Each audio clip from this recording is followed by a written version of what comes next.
Well, hello you. Let's talk about melodic minor scales, shall we? So once your student has really got the primary natural minors under their belt and is very comfortable with those, and you've covered the secondary blues, we can move on to the melodic minors. And as I said in the intro, but it's worth repeating here, I do the melodics first because of the finger patterns.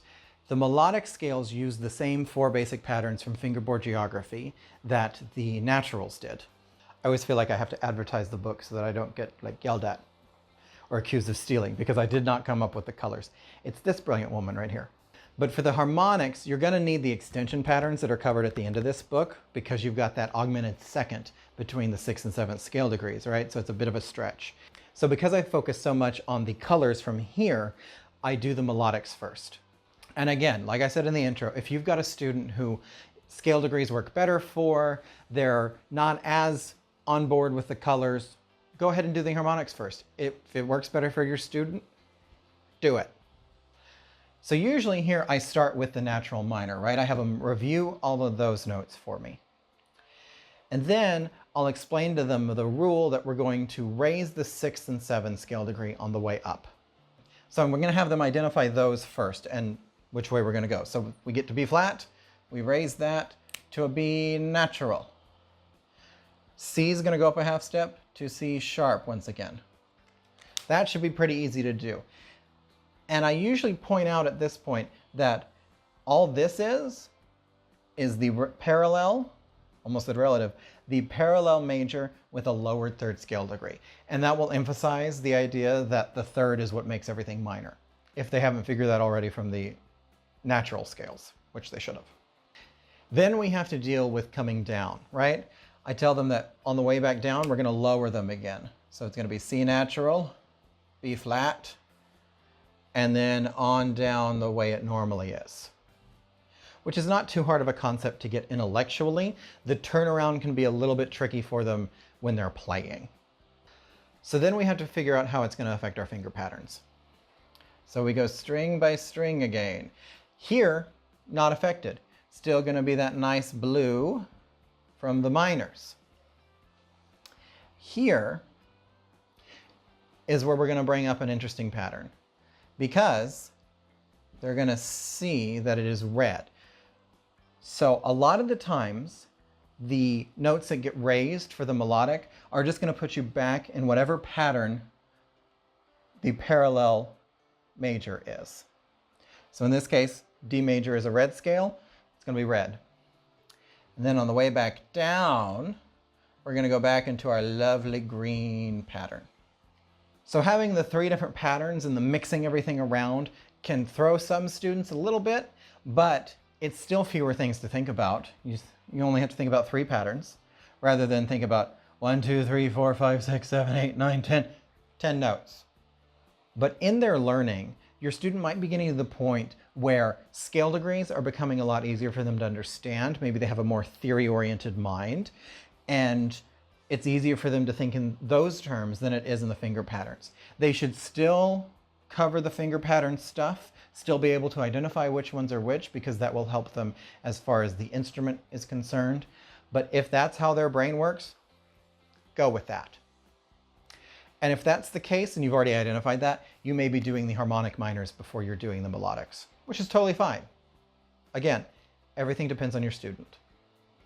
So once you've covered those similarities and differences between the parallel major, the natural minor, and your new melodic minor, you can start playing. So starting with D, it's often good to have them play the natural first. And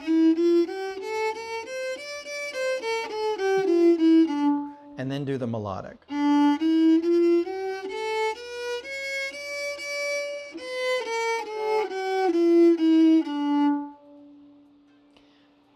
Did you hear me almost not do it? I've had a long day of filming, okay? You probably didn't, and I just pointed it out, which is what I always tell my students. Don't say that you made a mistake if I didn't notice. Sometimes it's even good to have them play the major and then immediately the melodic minor so they can see those parallels. Ha ha ha, because it's parallel major minor. Dad jokes. So then you're ready to hop over, just like we have with every other scale, to the A and the G, right?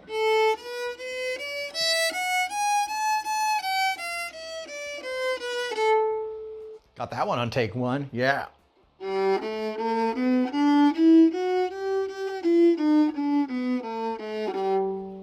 Ta-da! Then we're going to move on to the first finger scales. You can again talk about the relative thing here with E, but at this point they should have a perfect understanding of that. They've probably been playing pieces in minor at this point, so they should get that. But it's a good opportunity to reinforce things. So we've got the lovely E melodic minor.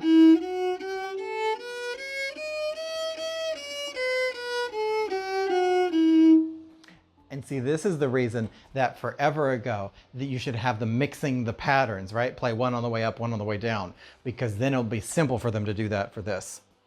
So once again, we do the whole color thing here. They should come up with red going up, yellow on the other string, again, mirroring the parallel minor, and then it's going to revert to that blue on the way down.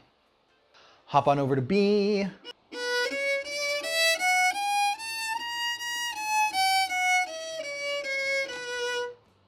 And then down to A.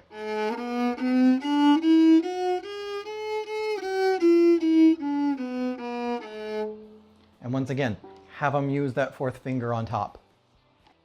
So then you can move on to the 2-octave A. And at this point, I do encourage them to start thinking in scale degrees, right? Because putting the 2 octaves together with melodic minor, the colors can be a lot to think about. And if they know the scale degrees, if they have the base understanding of the colors, if it's in their muscle memory, they should be fine, right? It might take them a couple of tries, but they should be fine.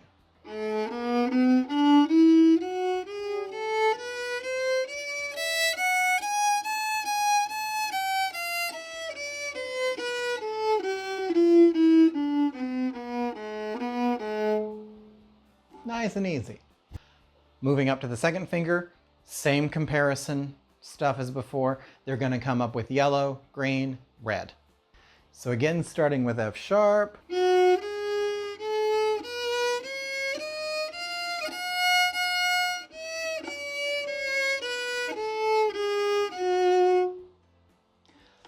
Now here's where there can be a little bit of debate, because they can do this thing, right, where you do the slidey with the 1.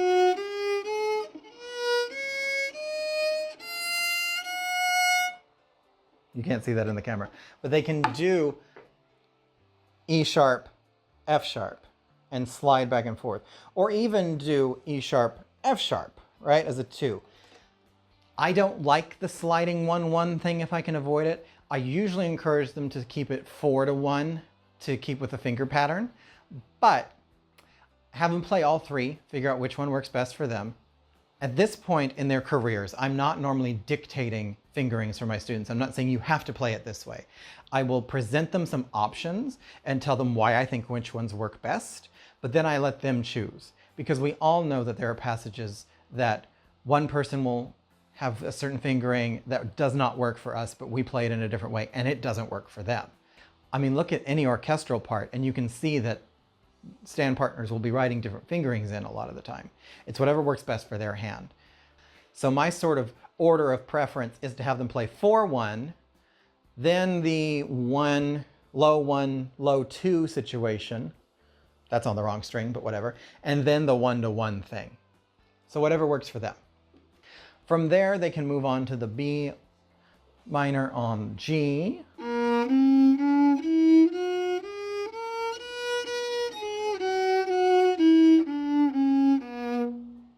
And then they can put together the 2-octave B. Nice and simple.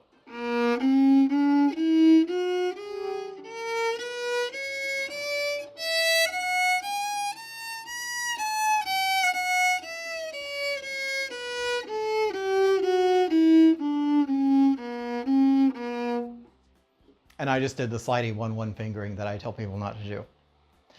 But sometimes your brain just does something.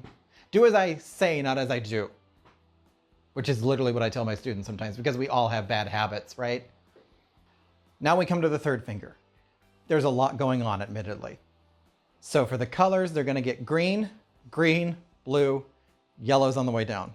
And because of its position on the fingerboard, it's at the point where we get a little weird. And maybe it is better for most of them to start thinking in scale degrees rather than the colors. But as I always say, have the colors as a foundation. Have them be aware of what the colors are anyway. Some of them might still stick with the colors. But again, my brain works very well with scales. I'm very scale oriented, so it's not a problem for me to think in scale degrees. But keep the colors in there. I think the more ways you have to describe something, the better it's going to lock it in for them, right? So again, we're going to start with C minor.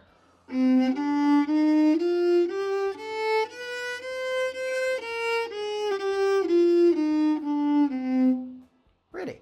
And then hop up to G.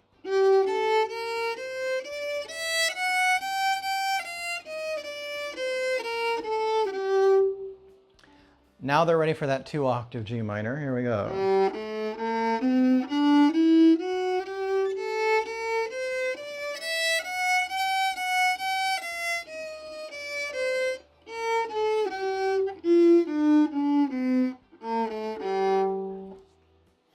And hopefully they play that better than I just did, but it's late. My neighbors hate me. I'm not going to do another take. I'm sorry. So that's it for the primary melodic minor scales. Nice and easy, not a big deal. Now they've got those harmonics coming up. And for those, have them prepared with the extension patterns from Fingerboard Geography. Buy the book.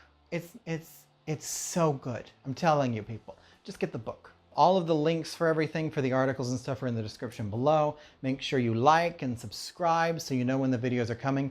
We're in the home stretch of the scale series. It's going to be, I think it's just 2 more videos. It's harmonics and then the secondaries. Nice and easy. So keep following, liking, commenting, subscribing, all the things I'm supposed to tell you as a content creator. And happy scaling.